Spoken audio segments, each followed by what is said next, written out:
This story has been brought to you by racism. What? Tell me, he didn't just say that. Racism is accepted wherever true Americans are. Perfect. Attorneys for two black girls at Massachusetts high school have filed a federal civil rights lawsuit claiming that students were, quote, relentlessly targeted during the 2023 and 2024 school years by racial bullying and harassment, while officials looked the other way and never held their peers accountable.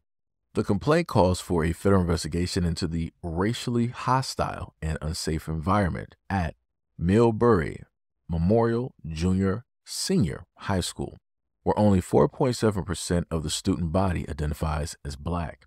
The sisters, ages both 13 and 16, allege that they were repeatedly targeted with racial slurs by white students, including being called a word and subjected to degrading comments like black as ugly and too dark. On social media, one of the sisters was told to go back to her motherland.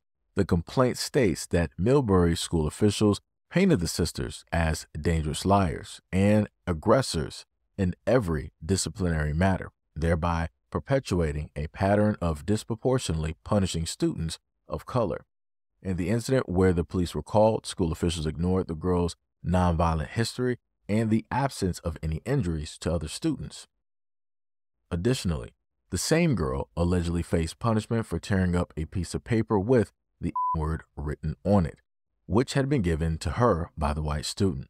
The complaint also states that the school suspended both sisters on separate occasions without sufficient cause, with one of them receiving a 20-day suspension. According to the lawsuit, the younger sister was suspended 3 times during the school year, including once for 1 day when putting her hair up in a ponytail after this was interpreted as a sign of aggression against the white student. The complaint alleges that the school did not inform the parents of the white student about their discriminatory and abusive behaviors. In contrast, when the black sisters reported issues to the school officials, they were questioned, doubted, and dismissed.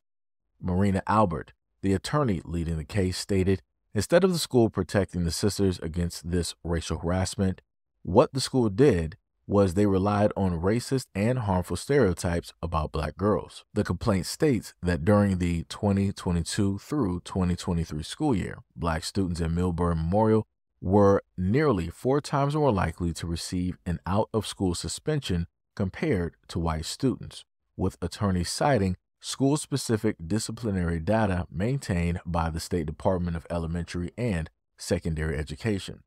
The complaint further alleges that the assistant principal protected the white students by escorting them to the bus stop and riding the bus to ensure their safe arrival at their drop-off point, with part of the effort aimed at monitoring the black girls.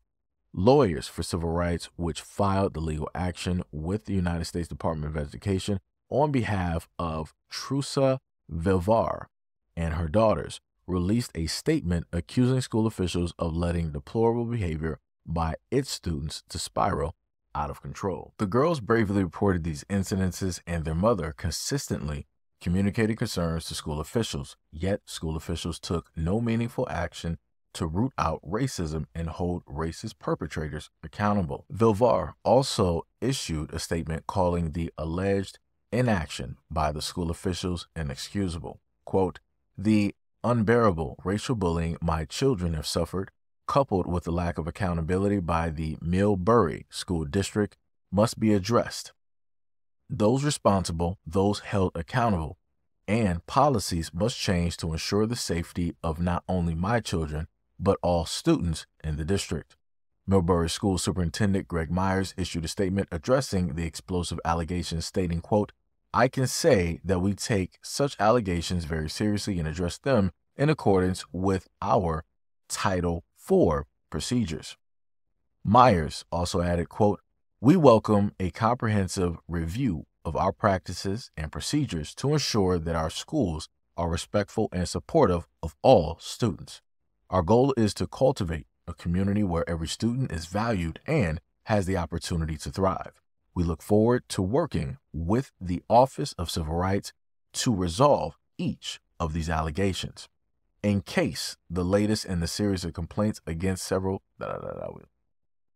Women are the biggest hindrance to moving racial equality forward because we have more influence over the raising of our children than anybody else, and white supremacy grows in our homes. And we are the ones teaching our children if only they would behave this way, speak this way, or dress this way, maybe they would have equality. And I will not argue this with anyone. So I would just like to say that this is pretty much normal, and a lot of black people are going to say the same things that I've said and that other people have said before me, which is this is why black people need to be very careful about where they allow their kids to go to school.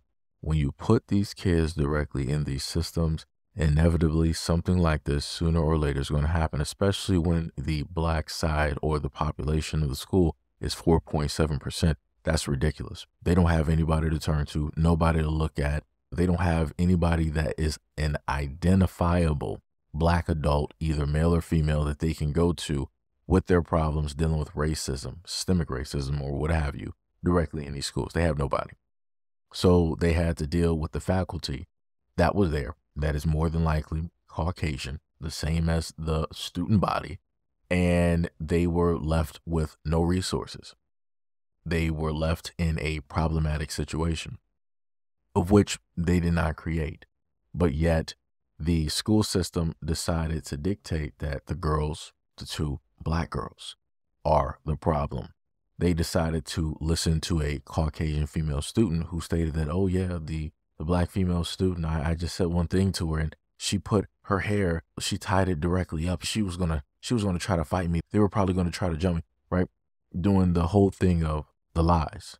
And then they further stated that throughout the school year that one of the sisters was put out 3 different times for no clear-cut reason at all.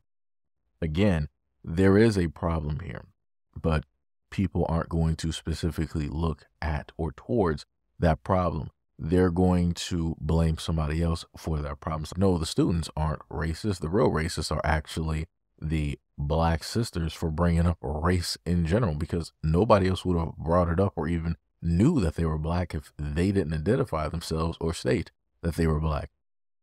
And then it's going to be a stereotypical where people are going to say that, oh, kids are just doing name calling and all this other type of stuff. When it's no, your children are racist. You are raising them in a racist ecosystem.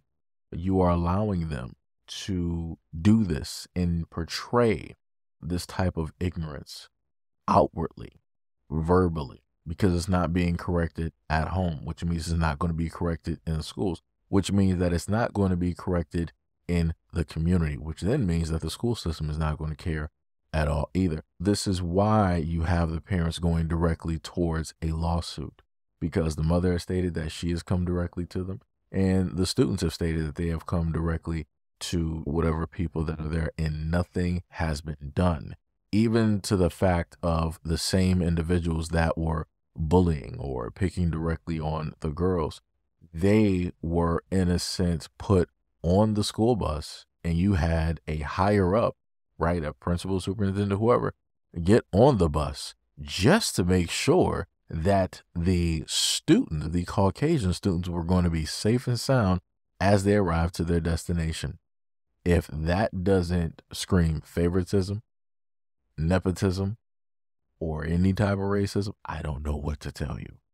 But again, you're going to have a lot of people out there trying to state that these things don't exist, that these things don't happen, and that this is just some made up story by the woke DEI left that want to try to cause a problem where there isn't a problem. And then they're going to try to slide in, oh yeah, and then they're going to have their BLM riots and all of these things, and they're going to start burning down. Like I said, you have a lot of people that want to say a lot of things, and they're wrong.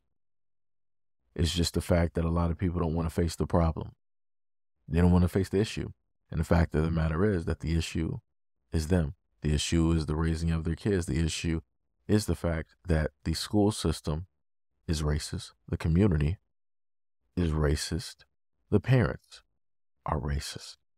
When will America just so happen to fix this issue, of which it is built within the fabric, within the DNA, within the quilt sheets of the blanket that we call the United States.